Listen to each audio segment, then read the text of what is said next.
Welcome to Future Vision Study Centre Salem. UGTRB history மேஜரில் இருக்கிற unit 5ல் வந்து தொடக்க கால தமிழ்நாடு வரலாறை பற்றி தான் நம்ம பார்த்துட்ருக்கோம்.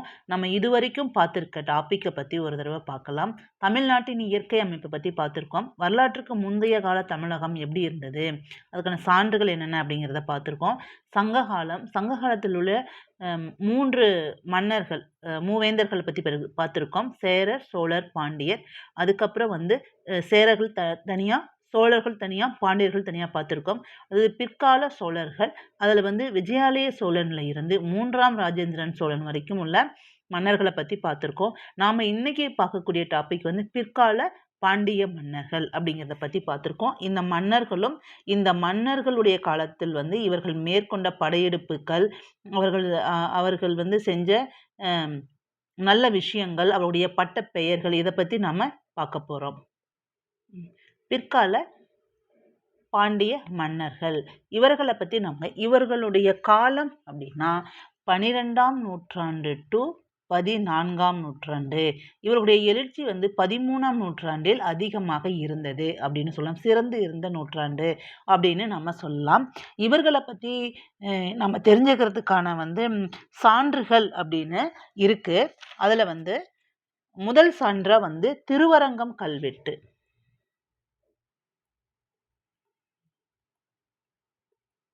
கல்வெட்டு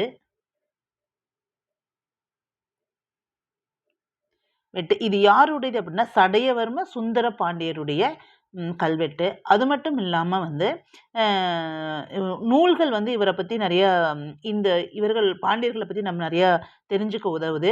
அடுத்து அதில் வந்து மதுரா விஜயம், கங்காதேவி எழுதிய நூல் வந்து, அதுக்கப்புறம் வந்து திருவிளையாடற் புராணம், பெரும்பற்று புலியூர் நம்பி எழுதினது. இதெல்லாம் வந்து நமக்கு இலக்கிய சான்றுகள் அப்படின்னு இருக்கு. அது மட்டும் இல்லாமல் அயலவர் குறிப்புகளும் நமக்கு இருக்கு. மார்க்கோ போலோ இப்போ பாண்டிய நாட்டுக்கு வந்தார் அப்படின்னு சொல்றாங்க. என்ன வருஷம்னா கிபி 1292 வந்தார் அப்படின்னு சொல்றாங்க. முதலாம் மாரவர்ம குலசேகர பாண்டியனுடைய காலத்துல தான் இவர் வந்து தமிழ்நாட்டுக்கு வந்தார் அப்படின்னு. இவருடைய நூல் வந்து the travel of Marco Polo அப்படிங்கிற நூல் வந்து ரொம்ப நமக்கு உதவியா இருக்கு. அது மட்டும் இல்லாமல் கோப்பெருஞ்சிங்கனின் வயலூர் கல்வெட்டு வந்து பிற்கால பாண்டியர்கள் பற்றிய அறிய உதவக்கூடிய கல்வெட்டுகளில் மிகவும் ஒன்று. அதாவது வயலூர்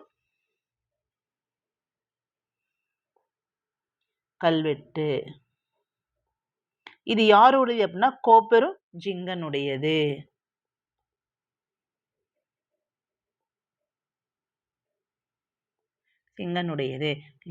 சரி, இந்த பிற்கால பாண்டிய மன்னர்களுடைய மன்னர்கள் இதை பற்றி பார்க்கலாம். நம்ம முதல் மன்னர் வந்து, அதாவது இதில் இல்லை, அதாவது சோழர்களுடைய ஆட்சியின் கீழ் சில காலம் ஆட்சி புரிந்த சடையவர்ம ஸ்ரீ வல்லவன்.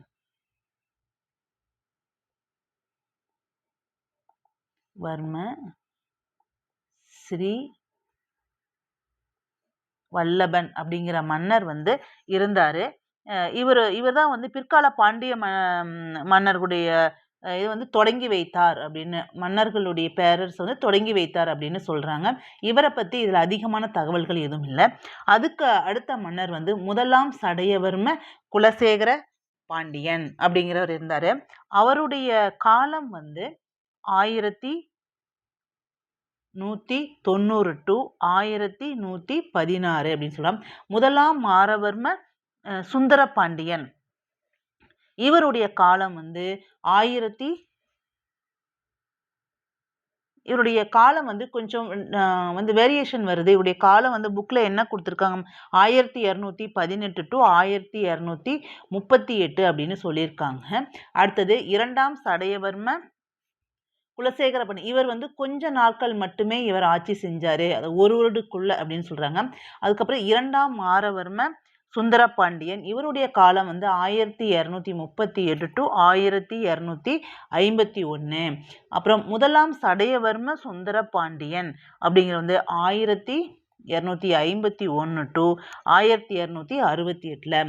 முதலாம் மாரவர்ம குலசேகர பாண்டியனுடைய காலம் 1268 டு 1300 11, அதாவது 10. இவருடைய மகன் வந்து கடைசி அரசர் வந்து வீரபாண்டியன். இவர் வந்து 1311 10 to 11 வரைக்கும் இருந்தாரு அப்படின்னு சொல்றாங்க. இந்த மன்னர்களை பத்தி நம்ம பார்க்கலாம். இந்த மன்னர்கள் மொத்தம் 7 பேர் வருவாங்க வீரபாண்டியரோட சேர்த்து. வீரபாண்டியரை 1311 வென்று மாலிக் காஃபூர் வந்து இங்க மதுரையில் வந்து இஸ்லாமியர்கள் ஆட்சியை நிறுவுவார். இவங்க வந்து 6 பேர்ல மொத்தம் 7 பேர் இருப்பாங்க. ஆகிய 6 ஒருவர் பின் ஒருவராக ஆண்டு வந்தார்கள் அப்படின்னு சொல்றாங்க. இந்த கால வரிசையில கொஞ்சம் டிஃப்ரெண்ட் வரும். நீங்க அதை நல்லா பார்த்துக்கோங்க. அதாவது கால வரிசையில வந்து வேரியேஷன் வர கொஷின்ஸ் வந்து மேக்சிமம் வராது. சரிங்களா? அடுத்தது, ஏன்னா அதற்கான சான்றுகள் வந்து அதிகாரப்பூர்வமா இல்லாதனால இப்படி இருக்கு. அடுத்தது, முதல் மன்னர் முதலாம் சடையவர்ம குலசேகர பாண்டியன். இவருடைய காலம் வந்து 1190 to 1218.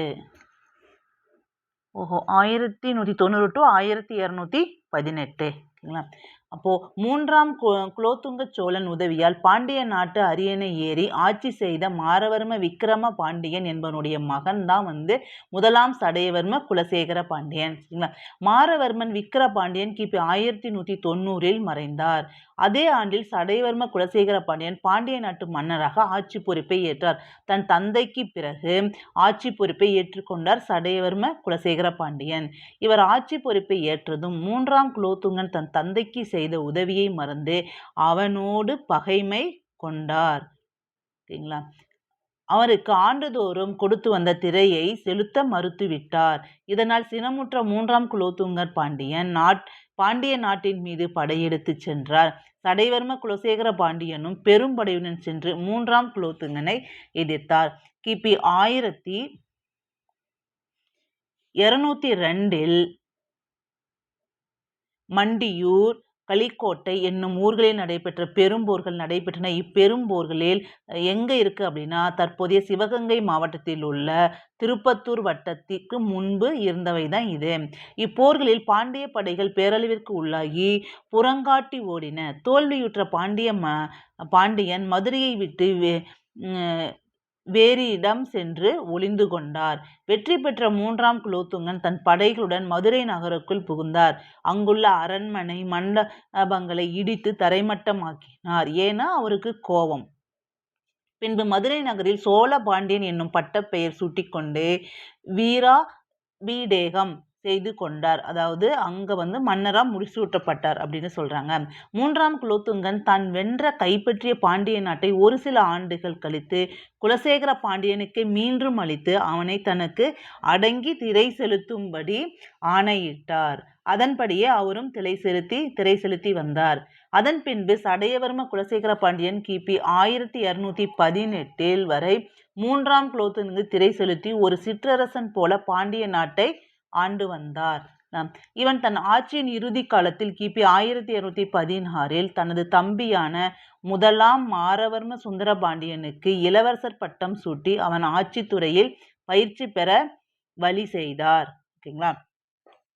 அடுத்தது, முதலாம் மாரவர்மன் சுந்தர பாண்டியன். இவருடைய காலம் 1216 1238. 16 அப்படின்னு சொல்றாங்க. ஒரு சில ஆத்தர் புக்கில் 1218 சொல்றாங்க. ஓகேங்களா? முதலாம் சடையவர்ம குலசேகர பாண்டியன் கிபி 1218 மறைந்தார். உடனே முதலாம் மாரவர்ம சுந்தர பாண்டியன் பாண்டிய நாட்டு ஆட்சி பொறுப்பை முழுவதையும் ஏற்றுக்கொண்டார். இவர் தனது முன்னோர் சோழர்களுக்கு அடங்கி திரை செலுத்தியதில் தன் வாழ்நாளை கழித்து வந்த இழிநிலையை எண்ணி மனம் வெதும்பினார். உடனே வந்து மேலும் தனது இளம் வயதில் 3ஆம் குலோத்துங்கன் படையெடுத்து வந்து மதுரையில் உள்ள அரண்மனை மண்டபங்களை தரைமட்டமாக்கியதை எல்லாம் நேரில் கண்டார். இதனால் அவர் வந்து பழி வாங்கணும் அப்படிங்கிற எண்ணம் வந்து இவருக்கு அதிகமாக இருந்தது. இந்த மன்னர் பற்றி ஒரு கூட்டு சொல்லியிருப்பாங்க. இவர் வந்து கண்ணுக்கு கண் பல்லுக்கு பல் என்ற கொள்கையை உடையவர் அப்படின்னு சொல்றாங்க. அது இந்த காரணத்துக்காக தான். சரிங்களா? எனவே சோழ நாட்டை வென்று பழிக்கு பழிவாங்க வேண்டும் என்று எண்ணி இருந்தான். இந்நிலை 3ஆம் குலோத்துங்கன் இறந்தார். அவருடைய மகனான 3ஆம் ராஜராஜன் சோழ நாட்டு அரியணை ஏறி ஆட்சி செய்து வந்தார்.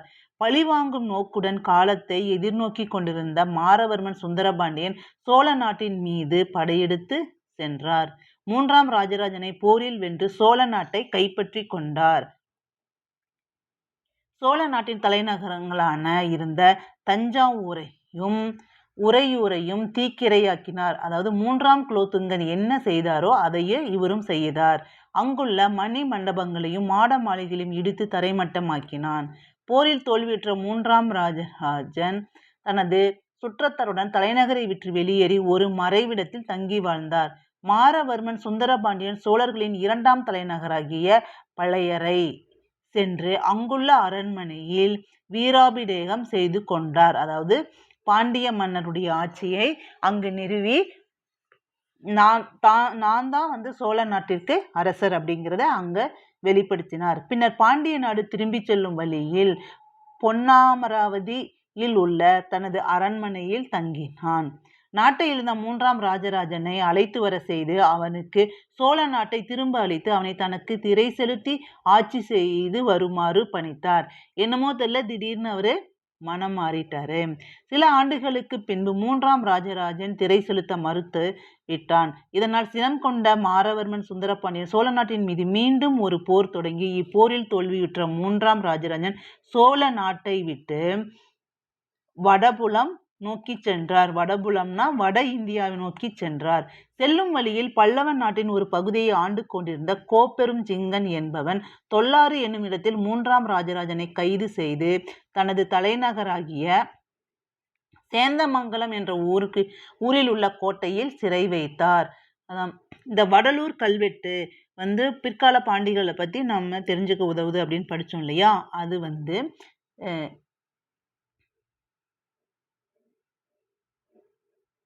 அதாவது அவர் ஒரு பல்லவ மன்னர். ஓகேங்களா? அதே காலத்தில் ஹவுசாலன் வரும். ஹவுசால நாட்டை வீர நரசிம்மன் 1820 1830 ஆண்டு வந்தார். இவன் தன் மகளை 3ஆம் ராஜராஜனுக்கு திருமணம் செய்து கொடுத்திருந்தார். அதாவது 3ஆம் ராஜராஜன் வீரசிம்மனின் மருமகன். கோப்பெருஞ்சிங்கன் 3ஆம் ராஜராஜனை சிறை வைத்ததை அறிந்து மனம் கொதித்த வீர நரசிம்மன் பெரும்படையுடன் சென்றார். கோப்பெருஞ்சிங்கனை போரில் தோற்கடித்தார். அவர் சிறை வைத்திருந்த 3ஆம் ராஜராஜனையும் மீட்டார். தனது மருமகனை மீட்டு வந்தார். அதோடு மட்டுமல்லாமல் தொடர்ந்து படையுடன் வீர நரசிம்மன் சென்று காவிரி யாற்றங்கரையில் உள்ள மகேந்திர மங்கலத்தில் சுந்தர பாண்டியனோடு போரிட்டு அவனையும் வென்று அவன் கைப்பற்றிய சோழ நாட்டை 3ஆம் ராஜராஜனுக்கு வழங்கினார். இத்தோல்விக்கு பின்னர் பாண்டியரும் ஹொய்சாலரோடு மன உறவு செய்து கொண்டனர். அதாவது சோழர்களுக்கு, பிற்கால சோழ மன்னர்களுக்கு ஹொய்சாலர்களுடைய காலத்தில் உள்ள மன உறவு மூலமா அவர்களுக்கு நிறைய உதவிகள் கிடைச்சது அப்படின்னு இது மூலம் நமக்கு தெரியுது. தமிழ்நாட்டில் அரசியலில் ஹொய்சாலரின் தலையீடு குறிப்பிடத்தக்கது. தமிழ்நாட்டின் ஹொய்சாலரின் மேலாண்மை நிலை நாட்டப்பட்டது. அதாவது எப்பவுமே பிற்கால சோழர்கள் ஹொய்சாலருடைய நட்புறவில் தான் இருந்தாங்க. எங்கேயும் எதிர்த்து சண்டை போடல அப்படிங்கிறது நம்ம இதுவரைக்கும் பார்த்த வரலாற்று செய்திகள் மூலம் நமக்கு தெரிகிறோம். அடுத்த மன்னர் 2ஆம் சடையவர்ம குலசேகர பாண்டியன். இவர் சில காலம் மட்டும் ஆட்சி செஞ்சார். கிபி 1238. முதலாம் மாரவர்ம சுந்தரபாண்டியனுக்கு பின்னர் 2ஆம் சடையவர்ம குலசேகர பாண்டியன் ஆட்சிக்கு வந்தான். அவன் ஒரு சில மாதங்கள் மட்டுமே ஆட்சி புரிந்து இறந்து போனான். முதலாம் மாரவர்மன் சுந்தரபாண்டியனுக்கு பின்பு இவன் அரசாண்ட செய்தி திருத்தங்கால் என்னும் ஊரில் சிவகாசிக்கு அருகில் உள்ள ஒரு கல்வெட்டில் அறியப்படுகிறது. இவரை பத்தி தெரிஞ்சுக்கூடிய கல்வெட்டு என்ன அப்படின்னா திருத்தங்கால் அப்படிங்கிற ஊர்ல இருக்க ஒரு கல்வெட்டு. இதில் இவனை பற்றிய செய்திகள் போதுமான அளவுக்கு இடம்பெறவில்லை. ஆனால் இவரை பற்றி சிறு குறிப்பு இருக்கு. அடுத்தது 2ஆம் மாரவர்மன் சுந்தரபாண்டியன் கிபி 1239 to 1251. 2ஆம் சடையவர்ம குலசேகர பாண்டியன் மறைவுக்கு பின்னர் 2ஆம் மாரவர்ம சுந்தரபாண்டியன் கிபி 1239 பாண்டிய நாட்டு மன்னராக அரியணை ஏறினான். இவனுக்கு ஹொய்சால மன்னனாகிய வீர சோமேஸ்வரன் மாமன் ஆவார். அதாவது வீர சோமேஸ்வரன் வீர நரசிம்மரின் மகனாவார். கொங்கு சோழனாகிய விக்கிரம சோழன் மைத்துனனும் ஆவார். ஓகேங்களா? இந்த 3ஆம் ராஜராஜனுக்கு பெண் கொடுத்தவர் வந்து வீர நரசிம்மர். இவருடைய மகன் தான் வீர சோமேஸ்வரன். இவர்களுடைய உறவும் நட்பும் இவனது ஆட்சிக்கு பெரும் துணையாய் இருந்தது. இவனது ஆட்சி காலத்தில் சோழ நாட்டை ஆண்டு வந்த 3ஆம் ராஜேந்திர சோழன் ஆவார். 3ஆம் ராஜேந்திர சோழன். அவர் பாண்டிய நாட்டின் மீது படையெடுத்து சென்று இப்பாண்டியனை போரில் வென்று இவனுடைய பாண்டிய நாட்டையும் கைப்பற்றி கொண்டார். ஹொய்சால மன்னர் வீர சோமேஸ்வரன் 3ஆம் ராஜேந்திர சோழனுடன் போர் புரிந்து அவனை வென்று பாண்டிய நாட்டு ஆட்சியை 2ஆம் மாரவர்ம சுந்தர பாண்டியனிடம் ஒப்படைத்தார். அதாவது வீர நரசிம்மர் வந்து பாண்டியர்களிடமிருந்து சோழர்களுடைய பகுதியை மீட்டு கொடுத்தாங்க. அவருடைய மகன் வீர சோமேஸ்வரன் வந்து சோழர்களிடமிருந்து பாண்டியர்களின் பேரரசை மீட்டு கொடுத்தனர். இவ்வுண்மையை ஹொய்சால மன்னர் தன்னை பாண்டிய குல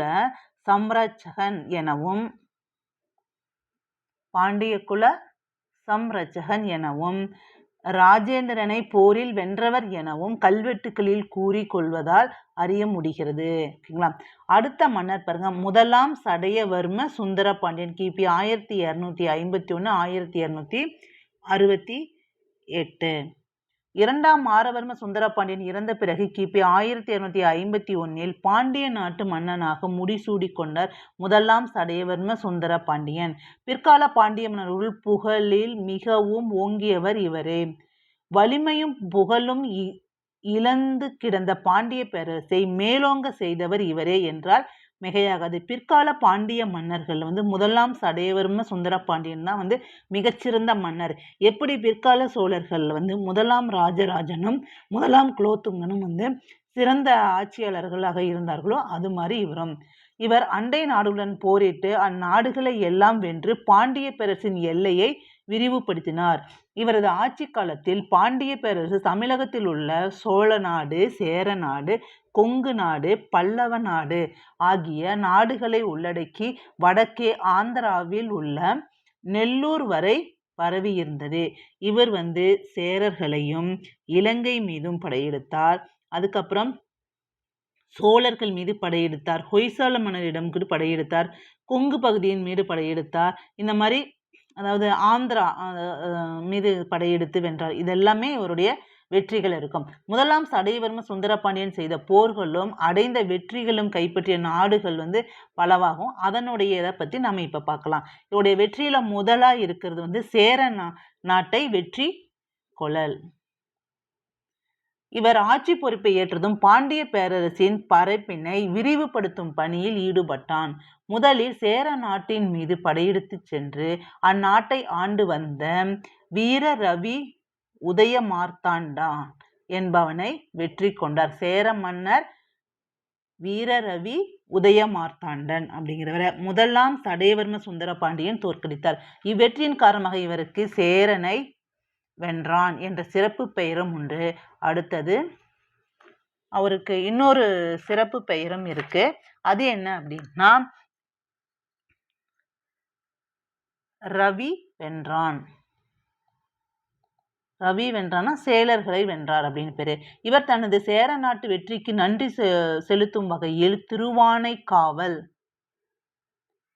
கோவிலில் ஆண்டுதோறும் விழா எடுப்பதற்கு முட்டைப்பாடி, வீரதெங்கபுரம் மற்றும் பாகன்குடி ஆகிய ஊர்களை வணங்கினார். அதனுடைய ஊரில் இருந்த வருவாயை வைத்து அந்த கோவிலுடைய பணிகளை மேற்கொள்வாங்க. அடுத்தது இவருடைய 2வது வந்து படையெடுப்பு சோழ நாட்டை கைப்பற்றுதல். சேர நாட்டு வெற்றியால் திடம் கொண்ட சடையவர்ம சுந்தர பாண்டியன் கிபி 1257 சோழ நாட்டின் மீது படையெடுத்தான். போரில் 3ஆம் ராஜேந்திரனை வென்று அவனை தனக்கு திரை செலுத்தும் சிற்றரசனாக்கி விட்டான். அதற்கு பின்பு 3ஆம் ராஜேந்திரன் தனது ஆட்சி காலம் முழுவதும் பாண்டியர்களுக்கு திரை செலுத்தியே வாழ்ந்தார். அவனோடு பிற்கால சோழர் ஆட்சி மறைந்தது. பிற்கால சோழர்களுடைய கடைசி மன்னர் 3ஆம் ராஜேந்திரன். இதற்கு முன்னாடி இருந்த வீடியோல அதை பத்தி நம்ம பார்த்திருக்கோம். அவர் இறந்த பின்பு சோழ நாடு பாண்டிய நாட்டுடன் இணைக்கப்பட்டது. அடுத்தது ஹொய்சாலரை அடக்குதல். இவர் வந்து ஹொய்சாலரை வந்து எப்படி அடக்குனாரு அப்படிங்கிறத பார்க்கலாம்.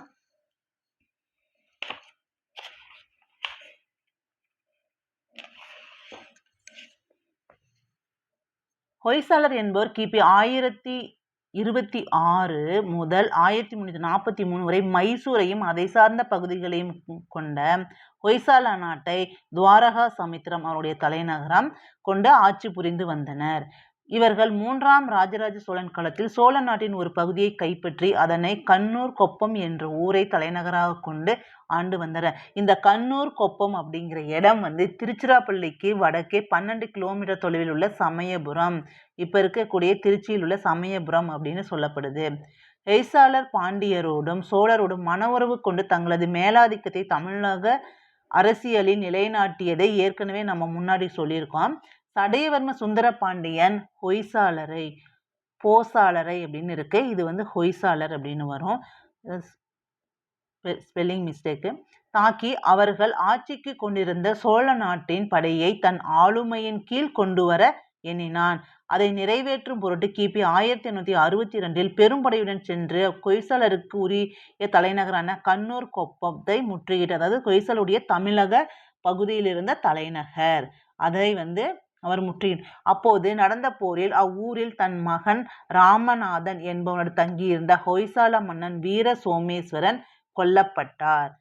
சடையவர்ம சுந்தர பாண்டியன் கண்ணனூர் கொப்பத்தை கைப்பற்றினார். இந்த கண்ணனூர் கொப்பத்துல ஒரு கோட்டை இருந்ததாகவும் அந்த கோட்டையையும் இவர் கைப்பற்றியதாகவும் சொல்லப்படுகிறது. அடுத்தது மகத நாட்டையும் கொங்கு நாட்டையும் கைப்பற்றுதல். சரிங்களா? மகத நாடு அப்படிங்கிறது இப்ப இருக்க பீகார், நாம ஃபர்ஸ்ட் யூனிட்ல இருக்க பீகார், அந்த இதை நம்ம நாலந்தா பல்கலையும் இருக்கக்கூடிய அது இல்லை, இது தமிழ்நாட்டில் இருக்கக்கூடிய மகத நாடு. அது எங்க இருக்குன்னு பார்க்கலாம்.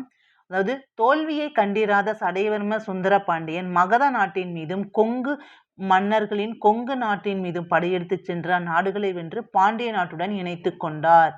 அதாவது கொங்கு பகுதினா தெரியும், கோயம்புத்தூர், ஈரோடு, கரூர், சேலத்தின் சில பகுதிகள் அடங்கியது. இப்போ மகத நாடு என்பது தற்போது உள்ள சேலம் மாவட்டத்தின் கிழக்கு பகுதியையும் விழுப்புரம் மாவட்டத்தின் மேற்கு பகுதியும் முற்காலத்தில் தன்னகத்தே கொண்டிருந்ததுதான் மகத நாடு.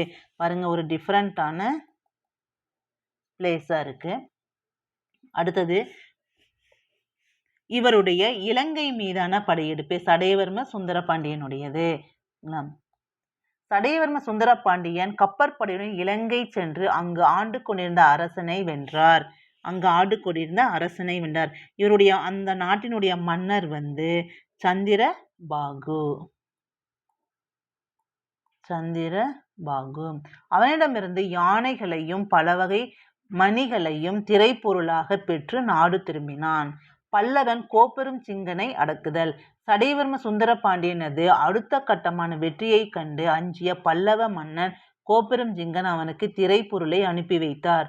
சுந்தர பாண்டியன் அதை ஏற்றுக்கொள்ளாமல் கோப்பெரு சிங்கன் மீது படையெடுத்து சென்று அவனுடைய தலைநகராகிய சேந்தமங்கலத்தை முற்றுகையிட்டு போர் செய்தார். அப்போரில் கோப்பெருஞ்சிங்கனை வென்று சேந்தமங்கலத்தை கைப்பற்றி கொண்டான். மேலும் அவனுடைய யானைகளையும் குதிரைகளையும் பிற செல்வங்களையும் கவர்ந்து கொண்டார். அதாவது முதலாம் சடையவர்ம சுந்தர பாண்டியனுடைய காலத்துல பாண்டிய நாட்டை சுற்றி இருந்த பகுதிகள் முழுவதையும் அவர் பாண்டிய நாட்டோடு இணைத்து கொண்டார் அப்படிங்கிறது இது மூலம் தெரிகிறது. பிறகு அவற்றையெல்லாம் அவனுக்கே அளித்து அவனை தன் ஆணைக்கு அடங்கி நடக்கும் சிற்றரசனாகிவிட்டு தன் நாடு திரும்பினார். அதாவது கோப்பெரும் சிங்கனை. அடுத்தது காஞ்சிபுரத்தை கைப்பற்றுதல். சடையவர்மன் சுந்தர பாண்டியன் காலத்தில் காஞ்சிபுரத்தை தெலுங்கு சோழர்களாகிய விசயகண்ட கோபாலன் என்பவர் ஆண்டு வந்தார். சடையவர்மன் சுந்தர பாண்டியன் அவன் மீது படையெடுத்து சென்று போரில் அவனை கொன்று காஞ்சிபுரத்தை கைப்பற்றினார். பின்பு விசயகண்ட கோபாலனுடைய தம்பியர் தன்னடி பணிந்து வணங்கவே அவர்களுக்கு காஞ்சிபுரத்தை அளித்து அவர்களை ஆண்டுதோறும் தனக்கு திரை செலுத்தி கொண்டு ஆட்சி செய்து வருமாறு பணித்தார். கோப்பெருஞ்சிங்கனுடைய சேந்தமங்கலத்தையும் அவரிடமே திருப்பி கொடுத்துட்டாரு. அதே மாதிரி காஞ்சிபுரத்தையும் விசயகண்ட கோபாலனுக்கு திருப்பி கொடுத்தாரு. ஓகேங்களா? நெல்லூரை அதாவது ஆந்திர பகுதியினுடைய நெல்லூரை கைப்பற்றுதல். சடையவர்ம சுந்தர பாண்டியன் இறுதியாக தமிழகத்தின் வடக்கே படையெடுத்து சென்றார். அங்கே காகாத்திய நாட்டை ஆண்டு வந்த கணபதி தேவன் என்பவரை போரில் வென்று அவருக்கு உரிய நெல்லூரை கைப்பற்றி அந்நகரில் வீராபிடேகம் செய்து கொண்டார். அதாவது வீராபிடேகம் அப்படிங்கிறது தன் நாட்டு பகுதியோடு இணைத்து தான் தான் அந்த பகுதியின் அரசர் அப்படின்னு காமிக்கிறதுக்காக இந்த வீராபிடேகம் செஞ்சு கொண்டது. அதாவது தஞ்சாவூர் அந்த சோழர்களுடைய பகுதிகளிலையும் இப்போ நெல்லூரில் ஒரு சில இடங்கள்ல தான் இதை செஞ்சிருப்பாரு. ஓகேங்களா. எம்மண்டலம் கொண்டருளியவன். இவ்வாறு பல நாடுகளை வென்று தன்னடிப்படுத்தி தனக்கு ஒப்பாரும் மிக்காரும் இல்லாமல் முடி மன்னனாக விளங்கிய முதலாம் சடையவர்ம சுந்தர பாண்டியன் எம்மண்டலமும் கொண்டருளிய ஸ்ரீ சுந்தரபாண்டிய தேவர் என்ற பட்டப்பெயரை புனைந்து கொண்டார். இது மட்டும் இல்லாமல் இவருடைய சேரர் படையெடுப்பு, ஹொய்சாளர்களுடைய படையெடுப்பு, அதுக்கப்புறம் சோழர்கள் மீதான படையெடுப்பு, கோப்பெரும் செங்கன் மீதான படையெடுப்பு, இலங்கை மீதான படையெடுப்பு, கொங்கு நாட்டின் மீதான படையெடுப்பு, இதெல்லாம் வென்றதுனால இவருக்கு ஒரு நிறைய பெயர்கள் இருக்கு. என்னன்னா எம்மண்டலமும் கொண்டருளிய ஸ்ரீ சுந்தரபாண்டியர் ஒன்று, பொன் வேய்ந்த பெருமாள், பொன் வேய்ந்த. எதுக்காக இந்த பேர் அப்படின்னா சிதம்பரம் சிவன் கோவிலில் ஸ்ரீரங்கர் திருமால் கோவிலுக்கும் கூரையை தங்கத்தால் வெய்தார் அப்படின்னு சொல்றான். ஸ்ரீரங்கம் தங்கத்தால் கூரையை வெய்தார் அப்படின்னு சொல்றாங்க. அடுத்தது மகாராஜாதி ராஜா, மகாராஜாதி ராஜா. அடுத்தது காஞ்சி கொண்டான், ஏன்னா காஞ்சியை கைப்பற்றியதால் காஞ்சி கொண்டான். அடுத்தது மரகத பிருதி விபதி அப்படின்னு பேரு.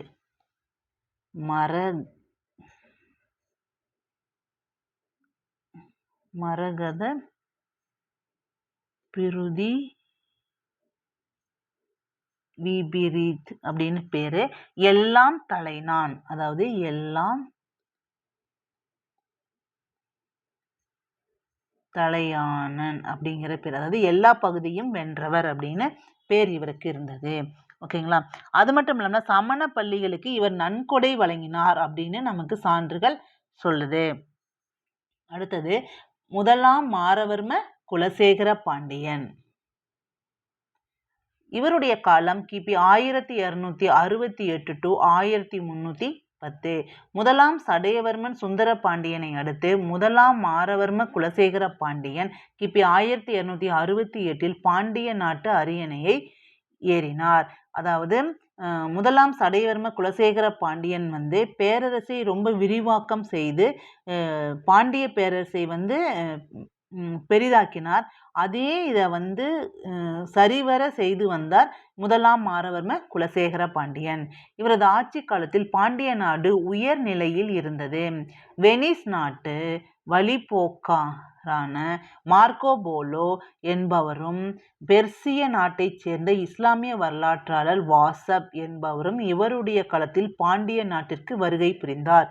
இந்த மார்க்கோ போலோ 1292 கிபியில் இவர் வந்தாரு அப்படின்னு சொல்றாங்க. ஓகேங்களா. அடுத்தது வாசப்பும் இங்க வந்திருப்பாரு. இவர் பாண்டிய நாட்டில் இருந்த குதிரை வணிகம் பற்றி சொல்லிடுவாரு. குதிரை வணிகம் அப்படிங்கிறத பற்றி சொல்லியிருப்பாரு. அடுத்தது மாரவர்மன் குலசேகர பாண்டியன் காலத்து போர் நிகழ்ச்சிகளில் குறிப்பிடத்தக்கவை அவர் சேர நாட்டில் உள்ள கொல்லத்தை கைப்பற்றியதும் ஈழ நாட்டின் மீது படையெடுத்ததும் ஆகும். மாரவர்மன் குலசேகர பாண்டியன் கிபி 1274 சேர நாட்டின் மீது படையெடுத்து வென்று அந்நாட்டில் உள்ள கொல்லத்தை வென்று அதனை கைப்பற்றி கொண்டார். இதனால இவருக்கு ஒரு பேர் இருந்தது, கொல்லம் கொண்ட பாண்டியன் என்ற பட்ட பெயர் இருந்தது. இப்போ பிற்கால பாண்டியர்கள் ஆகட்டும், பிற்கால சோழர்கள் ஆகட்டும், அல்லது சங்ககால மூவேந்தர்கள் ஆகட்டும், அந்த மன்னர்களுடைய சிறப்பு பெயர்கள் ரொம்ப இம்பார்ட்டன்ட். அவருடைய பெயரை டைரக்டாக கொடுக்காம சிறப்பு பெயரை கொடுத்து கூட கொஸ்டின் கேட்கலாம். இதில் ஏமாந்துடக்கூடாது. சரிங்களா. நான் பின்னாடி இந்த யூனிட்டோட பின்னாடி பிற்கால சோழர்கள் பிற்கால பாண்டியர்களுடைய சிறப்பு பெயர்கள் எல்லாம் கொஞ்சம் தொகுத்து சொல்கிறேன். ஓகேங்களா. நோட் பண்ணி வச்சுக்கோங்க.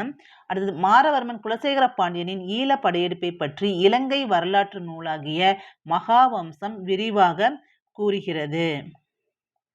இப்பாண்டியன் கிபி 1284 ஆரிய சக்கரவர்த்தி என்பவன் தலைமையில் பெரும்படை ஒன்றை இலங்கைக்கு அனுப்பி வைத்தார். அதாவது அந்த இலங்கை மன்னர் பேர் அப்படின்னா என்ன அப்படின்னா மூன்றாம் பராக்கிரம பாகு தான் அந்த இலங்கை மன்னர். இவருடைய முதலாம் மாரவர்மன் குலசேகர பாண்டியனுடைய படை தளபதியான ஆரிய சக்கரவர்த்தி அப்படிங்கிறவர் தான் இலங்கை தலைமையில் தான் படையெடுத்து போவாங்க. இப்படை தலைவன் ஈழத்தின் பல பகுதிகளை பேரழிவிற்கு உள்ளாக்கி நகரங்களை கொள்ளையிட்டு சுபகிரி என்னும் நகரில் இருந்த பெரும் கோட்டையை கைப்பற்றினார். என்ன இடம்? சுபகிரி.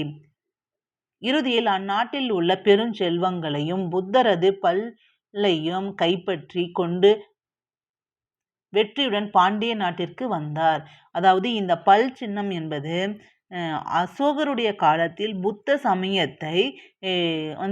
சமயம் இலங்கையில் பரவியது. ஏன் அவரே அவருடைய மகன் மற்றும் மகளை அனுப்புனாரு அப்படின்னு நமக்கு ஆதாரங்கள் சொல்லியிருக்கு, வரலாறுகள் சொல்லுது. அந்த மாதிரி அவங்க போகும்போது புத்தருடைய தியானம் செய்த மரக்கிளை, அசோக மரத்தினுடைய கிளையை எடுத்துட்டு போய் அங்கே நட்டு வச்சாங்க அப்படின்னு சொல்லியிருக்கு அசோகருடைய காலத்தை பற்றி படிக்கும்போது. ஆனால் புத்தருடைய பல்லையும் அங்கே கொண்டு போய் வச்சு புனித ஒரு பொருளாக அதை வணங்கி வந்தாங்க, அதை போற்றிட்டு இருந்தாங்க புத்த மதத்தை சேர்ந்தவர்கள் அப்படின்னு சொல்றாங்க. அதை மீண்டும் தன் பாண்டிய நாட்டிற்கு எடுத்து கொண்டு வந்தவர் யாரு அப்படின்னா மாரவர்ம குலசேகர பாண்டியன். புத்தரின் பல்லை ஈழ நாட்டில் புனித பொருளாக கருதி வந்தனர். பாண்டியரோடு போர் புரிந்து அப்பல்லை பெறுவதற்கு இயலாத நிலையில் இருந்த ஈழ நாட்டு மன்னர் மூன்றாம் பராக்கிரம பாகு என்பவன் பாண்டிய நாடு வந்தான். மாரவர்மன் குலசேகர பாண்டியனை பணிந்து நட்புரிமை கொண்டு புத்தரின் பல்லை பெற்று கொண்டார். அதாவது அவருக்கு கீழ்ப்படிந்து புத்தருடைய பல் சின்னத்தை அங்கு எடுத்துட்டு போனாரு. சோழ நாடு, கொங்கு நாடு, தொண்டை நாடு ஆகிய நாடுகளில் உள்ள பல ஊர்களில் இவர் கல்வெட்டுக்கள் காணப்படுகின்றன அப்படின்னு சொல்றாங்க. இவருடைய கல்வெட்டுக்கள் ஓகேங்களா. இவர் கொல்லம் கொண்டான், இவர் சேரகுடைய கொல்லம் பகுதியை வென்றதுனால கொல்லம் கொண்டான் அப்படிங்கிற பட்டப்பெயரும் இந்த முதலாம் மாரவர்ம குலசேகர பாண்டியனுக்கு இருக்கு. ஓகேங்களா. இவர் சீனாவிற்கு தூதுக்குழுவை அனுப்பினார், அதுவும் வாணிப வளர்ச்சியை ஏற்படுத்துவதற்காக அப்படின்னு சொல்றாங்க. அதாவது அப்போடைய சீனாவுடைய மன்னர் குப்லாய் கான் என்ன வருஷத்துல அனுப்பினார் அப்படின்னா 1281 அனுப்பினார் அப்படின்னு சொல்றாங்க. இலங்கை முழுவதையும் பாண்டியர் ஆதிக்கத்தின் கீழ் இவர் கொண்டு வந்திருந்தார். ஆகவே இந்நாடுகள் எல்லாம் இவன் ஆட்சிக்கு உட்பட்டு இருந்தன. அதாவது என்னென்ன நாடு அப்படின்னா சோழ நாடு, கொங்கு நாடு, தொண்டை நாடு ஆகிய பகுதிகள் இவருடைய ஆட்சியின் கீழ் இருந்தன. இவருக்கு முன் அரசாண்ட சடையவர்ம சுந்தர பாண்டியனது ஆட்சியில் பாண்டிய பேரரசின் கீழ் அடங்கி இருந்த எல்லா நாடுகளும் இவனது ஆட்சி காலத்திலும் அவ்வனவே இருந்தன என்பதில் ஐயமில்லை. எனவே சடையவர்ம சுந்தர பாண்டியனை போல இம்மாரவர்ம குலசேகர பாண்டியனும் எம்மண்டலமும் கொண்டருளிய ஸ்ரீ குலசேகர பாண்டியன் என வழங்க பெற்றார். மேலும் இவன் தன் பேரரசிற்கு உட்பட்டிருந்த நாடுகள் எல்லாம் அமைதியாக இருத்தல் வேண்டி தன் தம்பிமார்களான மாரவர்ம விக்கிர பாண்டியன், சடையவர்ம குலசேகர பாண்டியன் ஆகியோரை நாடுகளின் அரசு பிரதிநிதிகளாக இருந்து ஆட்சி செய்து வருமாறு ஏற்பாடு செய்திருந்தார். ஓகேங்களா. இவருக்கு பின்னாடி வந்த மன்னர்கள் மாரவர்ம குலசேகரனுக்கு பின்னாடி 2 பேர் வருவாங்க. யாரு அப்படின்னா இவருடைய மகன்கள். ஒன்று சுந்தர பாண்டியன் அல்லது சடையவர்ம சுந்தர பாண்டியன் அப்படின்னு சொல்லுவாங்க.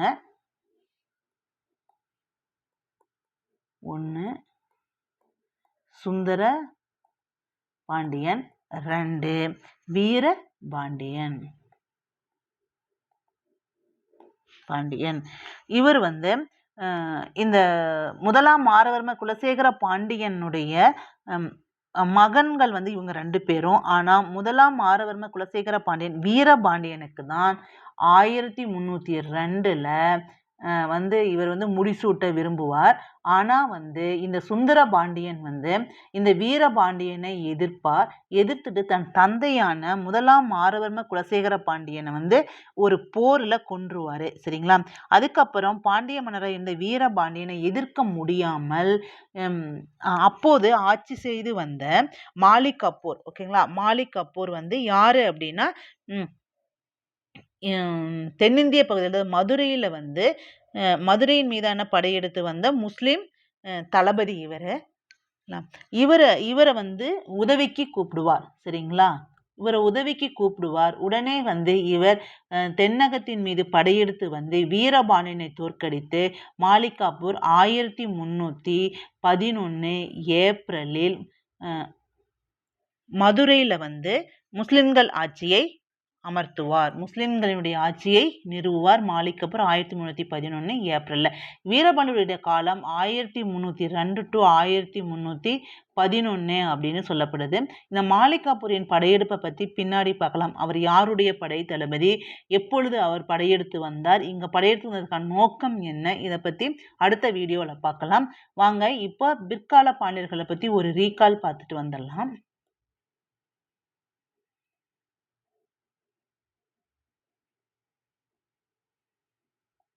பிற்கால பாண்டியர்கள். இந்த பாண்டியர்களுடைய மன்னர்கள் வந்து ஒரு தடவை நல்லா பார்க்கலாம். ஃபர்ஸ்ட் வந்து ஸ்ரீவல்லவன், சடையவர்ம ஸ்ரீவல்லவன். இரண்டாவது மன்னர் முதலாம் சடையவர்ம குலசேகர பாண்டியன். மூன்றாவது மன்னர் முதலாம் மாரவர்ம சுந்தர பாண்டியன். அடுத்த மன்னர் வந்து இரண்டாம் சடையவர்ம குலசேகர பாண்டியன். இரண்டாம் மாரவர்ம சுந்தர பாண்டியன் சில காலம் மட்டும், அதாவது ஒரு சில மாதங்கள் மட்டும் ஆட்சி புரிந்திருப்பார். அடுத்தது பிற்கால பாண்டிய பேரரசின் சிறந்த மன்னராகிய தலை சிறந்த மன்னராகிய முதலாம் சடையவர்ம சுந்தர பாண்டியன், அப்புறம் முதலாம் மாரவர்ம குலசேகர பாண்டியன். ஓகேங்களா? இவருடைய காலங்கள் வந்து இயர் வைஸ் நம்ம கொடுத்துருக்கோம். இவர்களுடைய பற்றி நம்ம தெரிஞ்சுக்கிற சான்றுகள், கல்வெட்டு சான்றுகள் இருக்கு, நிறைய இருக்கு. அதுக்கப்புறம் இலக்கிய சான்றுகள் அப்படின்னு இருக்கு. முற்கால பாண்டிய மன்னன் அரிகேசரி பராங்குச மாரவர்மனின் போர்களை பற்றி கூறும் நூல் வந்து பாண்டிய கோவை அப்படிங்கிற ஒரு நூல் இருக்கு. நமக்கு வந்து மார்க்கோ, வெளிநாட்டு பயணிகளான மார்க்கோ போலோவை தவிர இபின் பதுதா, அபுல் ஹாசன் அல்லது அமீர் குஸ்ரோ இவர்களுடையது, ஜியாவுதீன் பரணி, அப்புறம் அப்துல்லா வாசப் இவர் வந்து அரேபிய பயணி, ஏற்கனவே நம்ம இதில் பார்த்துருக்கோம். இவர்களுடைய குறிப்புகளும் இந்த பிற்கால பாண்டிய மன்னர்களை பற்றி தெரிஞ்சிருக்கான சான்றுகள் நமக்கு நிறைய இருக்கு. ஓகேங்களா? இந்த மன்னர்கள் வந்து மேற்கொண்ட போர்கள், யார் யாருடன் சமகால மன்னர்கள் யாரு அப்படிங்கிறத பார்த்துக்கோங்க. இதில் நம்ம விளக்கமா கொடுத்துருக்கோம். மாரவர்ம சுந்தர பாண்டியன், முதலாம் சடையவர்ம சுந்தர பாண்டியன். முதலாம் சடையவர்ம சுந்தர பாண்டியனுடைய காலத்துல தான் போர்களும் வெற்றிகளும், ஏன்னா பேரரசை அவர் தான் வந்து மிக பரந்த பேரரசாக மாற்றினார். அதனால அவருடைய காலத்துல வந்து நிறைய போர்களும் வெற்றிகளும் இருக்கும். அடுத்தது முதலாம் மாரவர்ம குலசேகர பாண்டியன். மார்க்கோ போலோ வந்து இவருடைய காலத்தில் தான் வருவார். 1292 இங்க வருவாரு. சரிங்களா? இவருடைய சமகால இலங்கை மன்னர் வந்து மூன்றாம் பராக்கிரம பாகு அப்படிங்கிறதான். அடுத்த வீடியோல பல்லவர்கள் பற்றியும் அப்புறம் சோழர்களுடைய உள்நாட்டு வணிகம், வெளிநாட்டு வணிகம் ஆகியவற்றை பற்றி நாம பார்க்கலாம். தேங்க்யூ.